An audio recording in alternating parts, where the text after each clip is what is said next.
ప్రముఖ పుణ్యక్షేత్రం శ్రీశైలం ప్రధాన రహదారిపై ఓ యువతి రీల్స్ చేయడంతో విమర్శలు వస్తున్న సంగతి తెలిసిందే.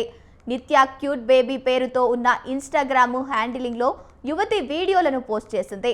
వీడియోలు వైరల్ అవ్వడంతో నెటిజన్లు, భక్తులు తీవ్ర ఆగ్రహం వ్యక్తం చేస్తున్నారు. ఇలా రీల్స్ చేస్తున్న వారిపై కఠిన చర్యలు తీసుకోవాలని దేవస్థానం అధికారులు డిమాండ్ చేస్తున్నారు. అయితే తన రీల్స్ పై విమర్శలు రావడంతో నిత్య క్యూట్ బేబీ స్పందించింది. శ్రీశైలంలో లొకేషన్ బాగుందని వీడియో తీసుకున్నానని చెప్పింది. ఫోక్ సాంగ్ ట్రెండింగ్ లో ఉందని దానిపై చేశానని తెలిపింది. తాను పద్ధతిగా చీర కట్టుకునే రీల్స్ చేశానని తెలిపింది.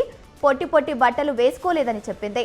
ఆలయంలోకి తాను ఫోన్ తీసుకుని వెళ్లలేదని, బయటకు వచ్చిన తర్వాత రోడ్డు పక్కన వీడియోలు తీసుకున్నానని తెలిపింది. కేసులు పెడతామని, అది ఇది అని బెదిరిస్తున్నారని ఆవేదన వ్యక్తం చేసింది.